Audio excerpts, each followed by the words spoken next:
자, 또 들어가도록 하겠습니다. 31번 들어가겠습니다. 31번 우리 요약집 214쪽하고 215쪽 있는데요. 건축법령상 위반 건축물, 위반 건축물 다 적으세요. 이 건축법상 이행강제금은 위반 건축물일 때만 부과하지 기존 건축물은 아닙니다. 위반 건축물은 건축직에 부과하는 이행강제금. 틀린 거 이렇게 돼 있죠. 자, 뭐가 틀렸냐? 4번이 틀렸다 이거죠. 4보면 허가대상 건축물, 건축허가를 받지 않고 건축했다 그러면 위반자가 되죠. 보통 3층 이상의 건축물은 허가대상이 됩니다.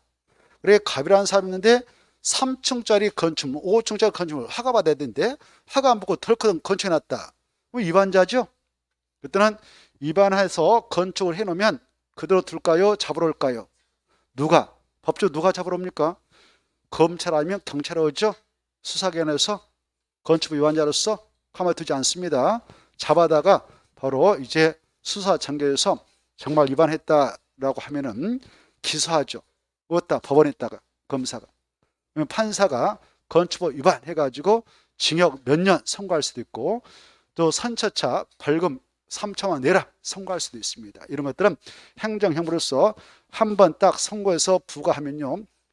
이중처벌 금지 원칙에 따라서 또 벌금 내라 벌금 또 내라 막 계속 반복을 하는 거 아니에요. 징역도 두 번, 세 번 갔다 이렇게 할 수 없습니다. 그래서 그 위반자였던 그자가 벌금을 냈다. 법원에서 선고받아가지고 냈다 하더라도 이행강제는 별도로 부과할 수 없을까? 있을까요? 있습니다. 이행강제는 누가 부과하냐면 허가권자가 부과하는 거예요. 누가 부과한다고요? 허가권자.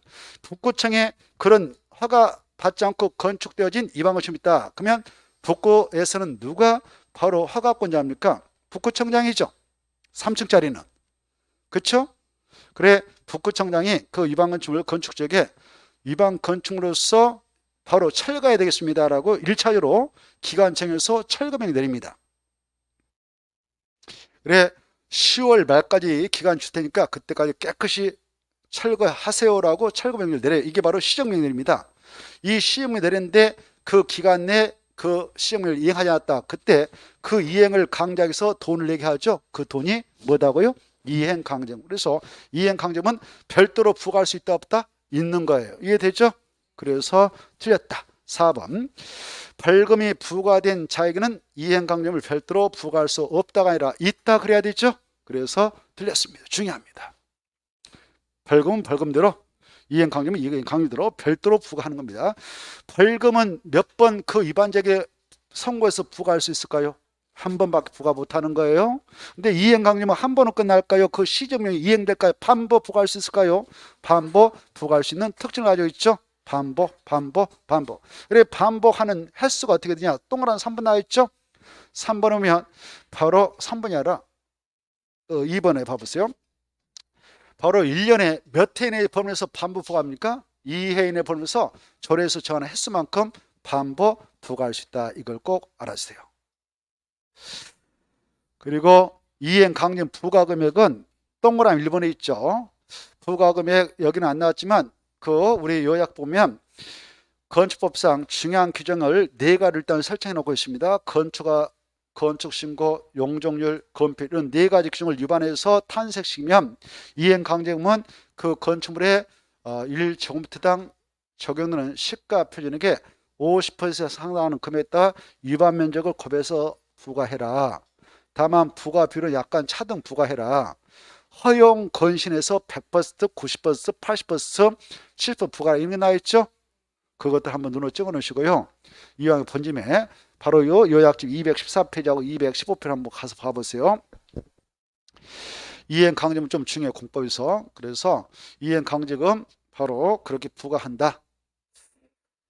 허용건신 보고 계셔요? 뭐라고요?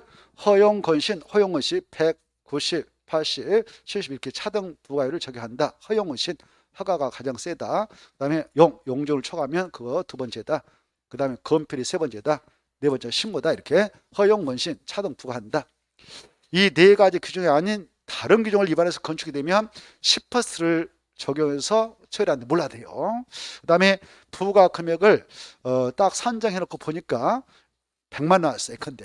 근데 그 위반된 건축물 내용을 들여다보니까 연면적 60중대인 주거용이다. 그러면 부과금액을 2분의 1로 깎아줍니다. 그게 중요해요. 보고 계셔요? 얼마 이하이면 60, 수치 암기해야 돼. 꼭 암기해. 60중대 주거용이에요? 비주거용이에요? 주거. 그래 주거니까 불쌍하게 봐준 거예요. 법에서. 절반 깎아줘 버리라 이렇게 하고 있습니다. 꼭 받으시고, 그 다음에 위반자가 걸려왔는데 상습 위반자 걸려왔어. 그때는 이건 더 세게 이행강요를 부과해버려 이렇게 되어 있죠. 보고 계신가요? 상습 위반이라는 것은 최근 3년에 몇 회 이상 건축을 위반한 자예요. 2회 이상. 몇 회 이상이요? 그 상습범이에요. 상습범. 최근 3년에 건축을 2번 이상 위반했다. 그건 완전히 상습범 범입니다. 우리가 평생 살면서 건축을 한 번도 위반하지 않고 착하게 살잖아요. 근데 최근에 3년간 2회 이상 걸려왔던 그건 정말 악질이죠.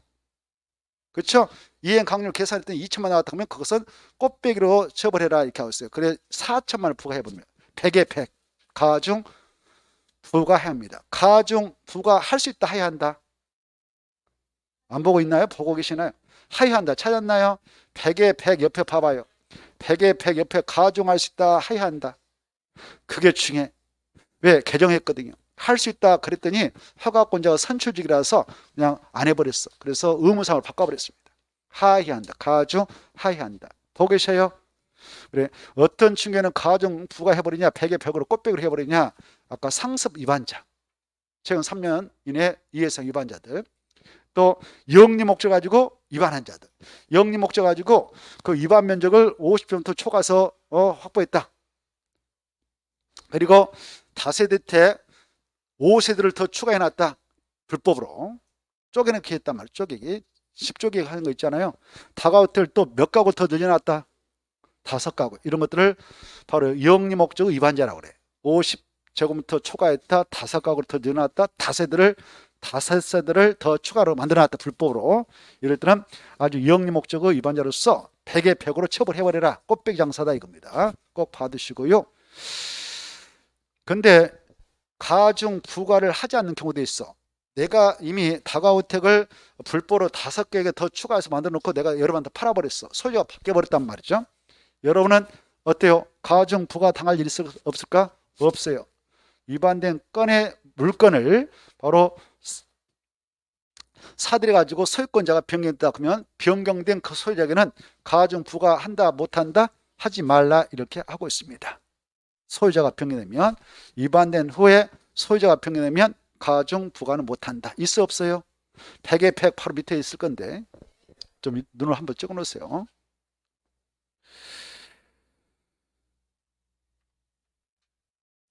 자, 그 정도를 보시고 나면 다 했습니다.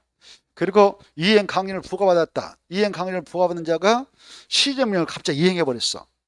그런데 이미 부과했던 이행강제금 내지 않았어. 그때 그 이행강제금은 허가권자가 징수를 차려해 줄까요? 그것은 꼭 징수를 해야 될까요? 꼭 징수한다. 꼭 알아주세요. 근데 바로 시정명이 이행됐다면 이행된 후에 새로운 이행강제금의 징수는 즉시 중지를 해야 합니다. 여기까지 좀 봐주시면 좋겠습니다. 그리고 하나 더 추가하면 이행강제금을 행정법학자들이 뭐라고 표현하냐? 집행벌이를 한다. 이렇게 뭐라고 한다고요?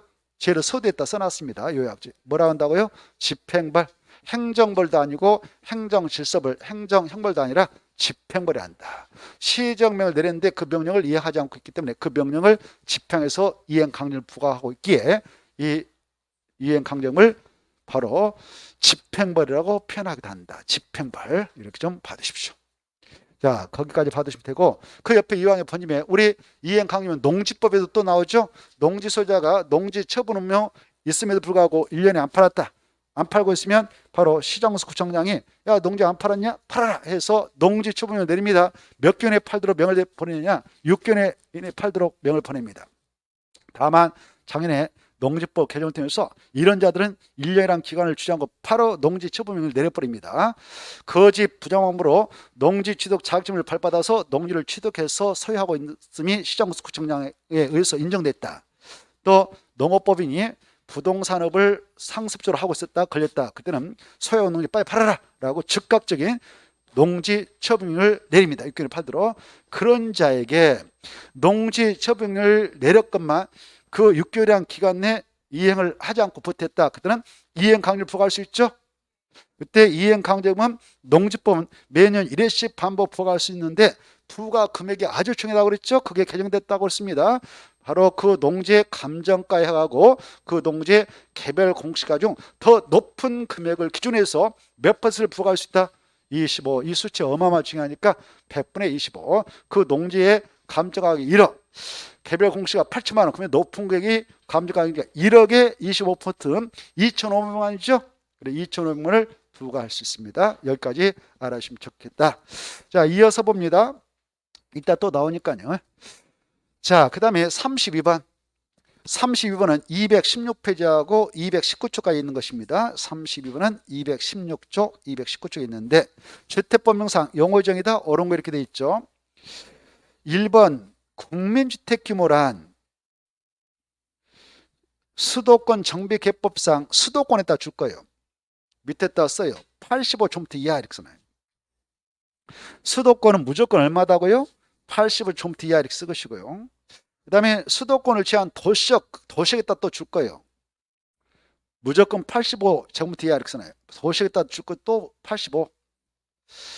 근데 도시역이 아닌 읍면의 지역, 아닌 읍면의 지역 그다 줄 거예요. 아닌 읍 또는 면의 지역 그다 줄 거예요.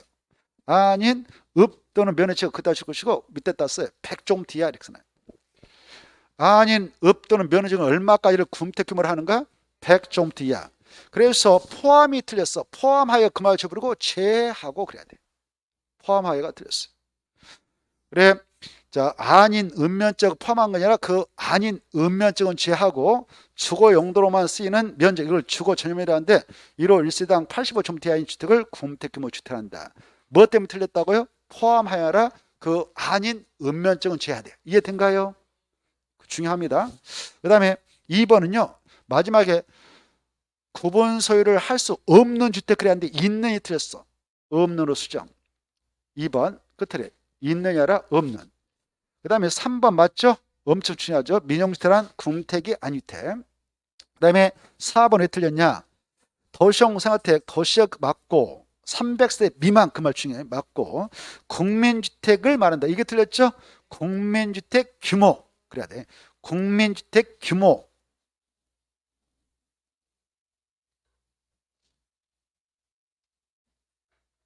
의 주택을 말한다. 그래야 되죠. 국민주택 규모의 주택. 국민주택 규모 이제 금방 했잖아요. 자, 그 다음에 5번. 5번에 틀렸냐? 이건 뭐 시험이 잘 안 나오는데 그냥 봅시다. 건강 친화형 주택이란 건강하고 쾌적한 실내 환경의 조성을 위하여 그 다음에 싹 뒤에 지워버리고요. 그 자리에다 씁니다. 실내 공기의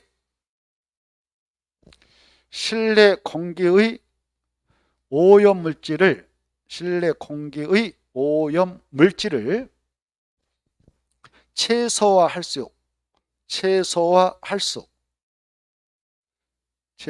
수 있도록 건설된 주택.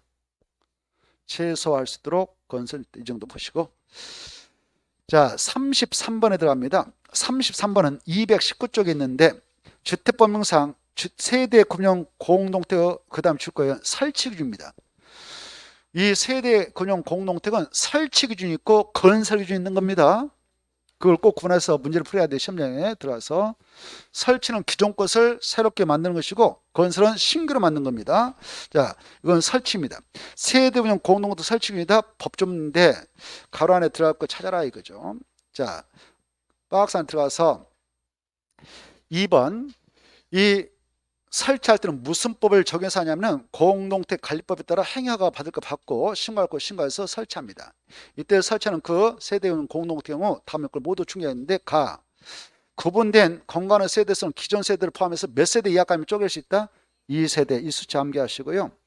4번 세대별로 구분된 각각 공마다 욕실, 별도로 욕실, 부엌, 구분 출입문을 넣어줘야 된다. 구분 출입문이지 현관이 아닙니다. 구분 출입문 맞고요. 4번 세대분양 공동택의 세대수가 해당 이긴자 중에 4번이 가장 핵심이 되겠습니다. 세대분양 공동택 세대수가 해당 주택단지 안에 공동택 전체 세대수에 얼마 넘으면 안 된다? 10분의 1. 그리고 해당 동의 전체 세대수 각 얼마를 넘으면 안 되냐? 3분의 2. 이 수치가 키포인트. 이것만 하면 돼. 이거하고 바로 가번에 두 세대 이 정도는 꼭 암기하세요. 나머지 통과하겠습니다. 그 다음에 34번. 주택법상 주택자 꼭 함이 나오는데 229쪽부터 237쪽까지 엄청 많습니다. 내용이. 주택조합인데 틀린 거 이렇게 돼 있죠. 일단 몇 번이 틀렸냐? 2번이 가장 또 중요하죠. 2번 보시면 지역 주택조합 설립인가를 받으려는 자는 해당 주택건설 대지의 80% 이상에 해당하는 토지 사용권을 확보하거나 하거나가 틀렸어. 하거나가 아니라 하고 동시효권. 하거나 하면 둘 중 하나만 충족하면 인가받아갈 수 있다 이 말인데 그러면 안 되고요. 동시효권입니다.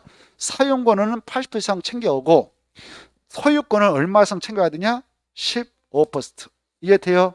동시효권입니다. 그래서 하고가 나야 돼. 하거나 틀렸습니다. 이 수치 꼭 암기하고 그 내용 정확하게 꿰뚫고 계셔야 돼요. 그래야만이 지역주택조합 설립인가 시작하면 바로 시장, 군수, 구청장이 설립인가 내줄 수가 있는 것입니다. 2번 중요하고요.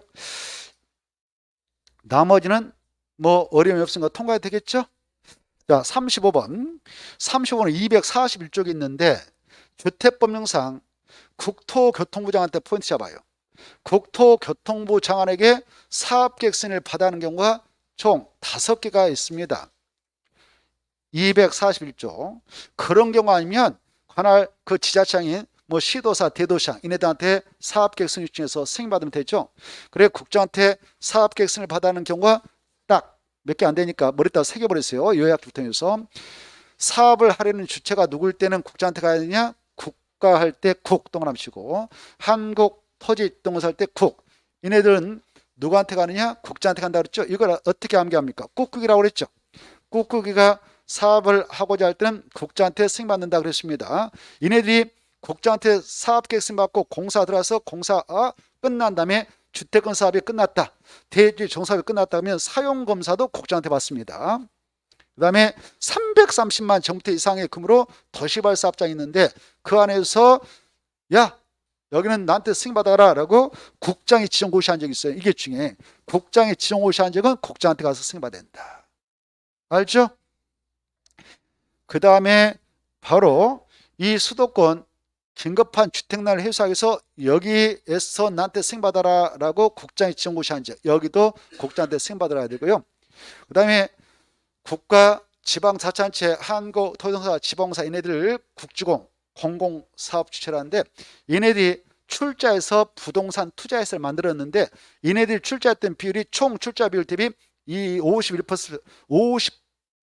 50%를 초과해서 만든 부동산 투자회사였다. 그러면 이 부동산 투자회사도 국장한테 사업계획승인을 받아야 한다는 겁니다. 그래서 35번은 1번, 2번, 3번, 4번 여기까지가 국장한테 승인을 받아야 되고요. 5번은 국장한테 갈 필요가 없습니다.